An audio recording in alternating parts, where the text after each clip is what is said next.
হচ্ছে না।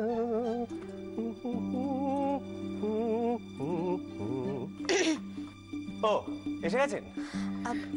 আপনার চা। আচ্ছা বলছি যে আপনি বোধহয় এখনো আমার উপর রাগ করে রয়েছেন না? না ঠিক আছে। বাহ, বলছি যে আপনাদের এই উদ্যোগটা কিন্তু আমার দারুণ লেগেছে আজকের দিনে, বুঝলেন? আসলে রাঙাদা আর রাঙা বৌদি একটা দিনের জন্য তো বিয়ের পর শান্তি পায়নি। আপনারা যে আজকের এই শুভ দিনে তাদের একটা মিলনের ব্যবস্থা করেছেন, আহা কি আইডিয়া! আপনার চাটা ঠান্ডা হয়ে যাচ্ছে। আপনার রাগ বুঝি এখনো পড়েনি না? কিন্তু বিশ্বাস করুন, আপনি ওই দুপুর রোদে বাস স্টপে একা দাঁড়িয়েছিলেন তো, মানে ওই দেখেই আপনাকে বলেছিলাম যে হ্যাঁ বুঝতে পারছি যে আপনাকে আমি খুব বোর করেছি, হ্যাঁ, কিন্তু বিশ্বাস করুন টায়ারটা যে ওইভাবে পাংচার হয়ে গেল এতে কিন্তু আমার কোনো দোষ ছিল না। বাবা, আমার মুখটা কি এতই কুৎসিত, মানে আপনি আমার দিকে তাকাতেও পাচ্ছেন না? ওকে আমি মুখ ঘুরিয়ে নিচ্ছি, তাকাতে হবে না। বিশ্বাস করুন আমার না কোনো দোষ ছিল না।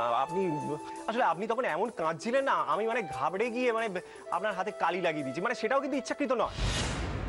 আচ্ছা বেশ, আমি দোষী, আমি স্বীকার করে নিচ্ছি যে আমার জন্যই আপনার গুবলুকে আনতে দেরি হয়ে গেছে, আমার জন্যই এ বাড়ির বড়দের কাছে আপনাকে জবাবদিহি করতে হয়েছে, সব কিছুর জন্য আমি দোষী হয়েছে।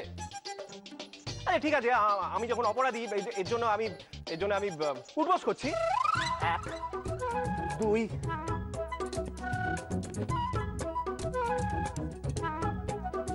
3 4